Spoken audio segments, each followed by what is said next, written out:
सर्वांना जय जिजाऊ. दिवाळी निमित्त, बलिप्रतिपदी निमित्त सर्वांना कोटी कोटी शुभेच्छा. दिवाळीनंतर आता 13 नोव्हेंबरला तुलसी विवाह आहे आणि त्यानंतर लगेचच लगन सराईच्या हंगामाला थोडी गती मिळत असते. गेली 2 वर्ष, 3 वर्ष, 1 वर्ष आपण विवाहासाठी सर्वजण प्रयत्न करतो आहोत. अनेक व्हॉट्सअप ग्रुप जॉईन केले, विवाह संस्थांकडे पैसे भरले, पण सगळीकडून पदरात निराशा पडली, पैशाची फसवणूक झाली. असे अनुभव तुमच्यापैकी अनेकांना आले असतील. ते तुम्हालाही आले, आम्हालाही आले. लग्न जुळत नाहीत ही एक वस्तुस्थिती आहे. त्या दृष्टीनं मराठा लग्नाक्षदाच्या माध्यमातून गेल्या 5 वर्षापासून एक सेवाभाव म्हणून काम करत असताना काही गोष्टी सुरुवातीलाच स्पष्ट करणं आवश्यक असतं. मराठा लग्नाक्षदा हा कुठलाही व्यवसाय नाही किंवा या प्लॅटफॉर्मच्या माध्यमातून लग्न जुळतात असा दावा आम्ही कुठेच करत नाही किंवा कुठल्याही गोष्टीसाठी कुणालाही पैशाची मागणी करत नाही. मात्र लग्न जुळत नाहीत असा दावा आम्ही कुठेच करत नाही. याचा अर्थ असा नाही की आमच्या माध्यमातून लग्न जुळत नाहीत, मात्र त्याची प्रत्येकाची पद्धत वेगळी असते. लग्न जुळत नाहीत ही ओरड करण्यापेक्षा किंवा इकडे तिकडे पैसे भरून फसवणूक करून घेण्यापेक्षा आपण सर्वांनी जर सामूहिकपणे प्रयत्न केले तर काय हरकत आहे. असं म्हणतात की प्रयत्न केल्यानं यश मिळत असतं, पण ते जर योग्य किंवा नियोजनबद्ध रीतीनं जर झाले तर त्याच्यामध्ये यश हे लवकर मिळत असतं. अशा ह्या गोष्टी आहेत.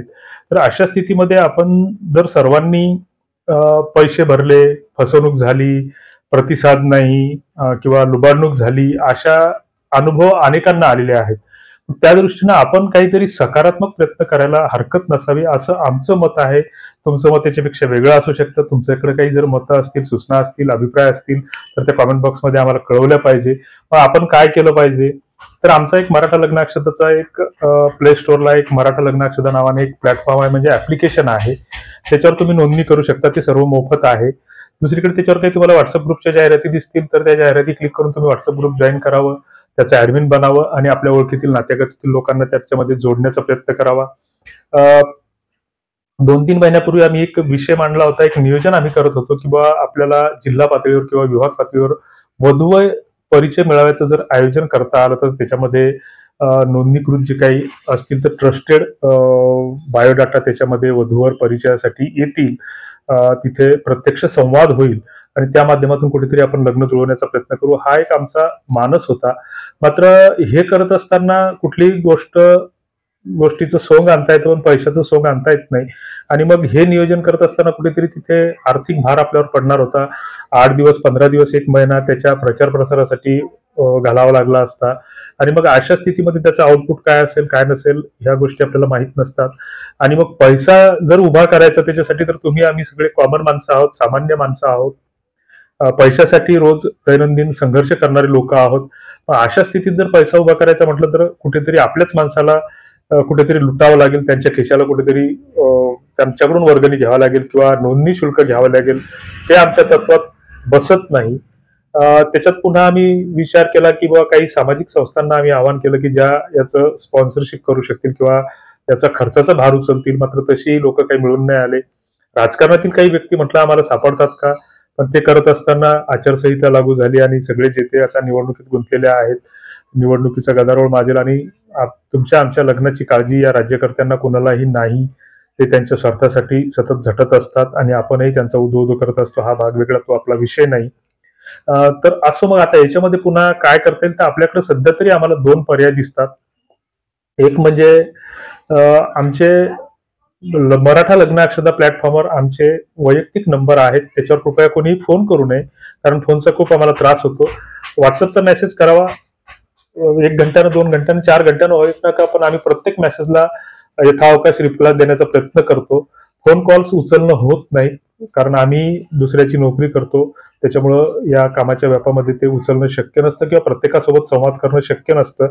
आणि मग तुम्ही जर आम्हाला मेसेज केला की बाबा मी अमक्या अमक्या विभागातला आहे आणि आपण जर एखादा त्या विभागासाठी जर आपण स्वतंत्र ग्रुप बनवला तर मी त्याचा ऍडमिनिस्ट्रेशन किंवा त्याचा ऍडमिन बनायला तयार आहे. माझ्या ओळखीतील मी 10, 50, 5-50 लोक त्याच्यामध्ये जोडेल, म्हणजे जेणेकरून याच्यातून काय होईल की दलाल वगैरे त्या याच्यामध्ये येणार नाही. दुसरीकडे जी काही फसवणूक करणारी तत्व असतात तर त्यांचा समावेश याच्यामध्ये होणार नाही. तिसरीकडे आम्ही असाही विचार केला होता की आपण कुठेतरी सोशल मीडियाच्या माध्यमातून प्रचार प्रसार केला पाहिजे. आपला युट्यूबचा प्लॅटफॉर्म असेल तर युट्यूबच्या प्लॅटफॉर्ममधून आपण वधूवरांचा परिचय दिला पाहिजे. मात्र याच्यासाठी जे काही IT ऍक्ट 2000 आहे आणि जे काही सोशल मीडिया प्लॅटफॉर्मचे जे काही कम्युनिटी गाईडलाईन्स आहेत, तर त्या कम्युनिटी गाईडलाईन्सचं आपल्याला उल्लंघन करता येत नाही. सामाजिक सभ्यता असतात काही, सामाजिक सभ्यतेचंही उल्लंघन करता येत नाही. बरेच जण आता YouTubeच्या चॅनलच्या माध्यमातून कुणाचे तरी फोटो, बायोडाटा वगैरे दाखवत असतात. पण ते सगळं खोटं असतं, ते ट्रस्टेड वगैरे नसतं आणि तसं YouTubeच्या गाईडलाईन्स नुसार अशी वैयक्तिक माहिती प्रसिद्ध करता येत नाही. मग त्याच्यासाठी पूर्व परवानगी घेणं आवश्यक असतं आणि मग याच्यामध्ये जर एखाद्या ठिकाणी, जिल्ह्याच्या ठिकाणी जर आपण एखादा वधूवर परिचय मेळावा घेतला, तर त्या ठिकाणी वधूवर त्याचे आई-वडील त्या ठिकाणी येतील. आल्याच्या नंतर त्यांचा 1 दिवस वाया जाईल. ₹500,000 त्यांना नोंदणी फी भरावी लागेल आणि मग ते नोंदणी फी भरल्याच्या नंतर अ, ते 1 दिवस आपला जाणार. आयोजकांचा सुद्धा वेळ, पैसा, श्रम ह्या गोष्टी खर्च होणार. मग अशा स्थितीत जर आपण या माध्यमातून जर लोकांचा माहितीचा परिचय जर सुरू केला, तर त्याच्यासाठी एक थोडंसं आपण जर 100 बायोडाटा त्याच्यातून प्रसिद्ध केले, तर एखाद्याचं कदाचित लग्नही जुळेल. किंवा नकारात्मक भावना ठेवून आपल्याला तर चालणार नाही. अशा स्थितीमध्ये आपण जर विवाहासाठी मुलगा असाल किंवा मुलगी असाल, तर आम्ही स्क्रीनवर आमचा मेल आयडी देत आहोत. त्या मेल आयडीवर तुम्ही तुमचा बायोडाटा आणि 1-2 फोटो अ, दिला पाहिजे. सोबत आम्हाला एक ओळीचं मजकूर लिहून दिला पाहिजे, की बा माझी वैयक्तिक माहिती प्रसिद्ध करण्यास मी माझी संमती देत आहे.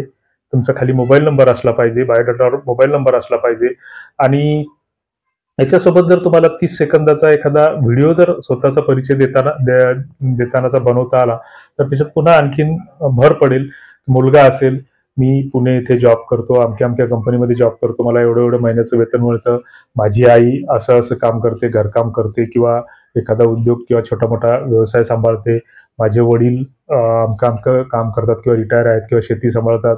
जे काही असेल, तर ते आपण परिचय देण्याचा जर प्रयत्न केला, कदाचित आपल्याच तालुक्यातील एखाद्या नातेवाईकाकडे जर आपली माहिती त्याच्यापर्यंत पोहोचली, तर कदाचित तो संपर्क करण्याचा प्रयत्न करेल.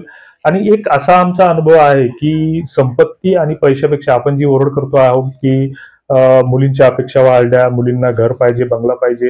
पण बऱ्याचदा आता लोकं असा विचार करू लागले आहेत, की त्याच्यापेक्षा माणसं चांगली असली पाहिजे, ती निर्व्यसनी असली पाहिजे, अ, एकमेकांना समजून घेणारी असली पाहिजे. असा विचार करणारी लोकही आता मोठ्या यानं पुढे येत आहेत. अ, असाही विचार करणारे असतील काही, तसाही विचार करणारे असतील. प्रत्येकाची वर्गवारी, विचार करण्याची क्षमता, कॅटेगरी वेगवेगळी असते. तर त्या दृष्टीने आपल्याला विचार करायला हरकत नाही, प्रयत्न करून पाहायला हरकत नाही. तुम्हाला फक्त तेवढा त्रास घ्यायचा, आमच्या मेलवर बायोडाटा पाठवा. आम्ही त्या माध्यमातून आपला परिचय देण्याचा प्रयत्न करू आमच्या मोडक्या-तोडक्या भाषेमध्ये. तुमच्याकडे काही अभिप्राय असतील, काही सूचना असतील, काही हे असतील, तर ते आम्हाला अवश्य कमेंट बॉक्समध्ये कळवा. पाहू, सर्वांनी मिळून प्रयत्न करायला हरकत नाही. तूर्तास धन्यवाद. जय जिजाऊ.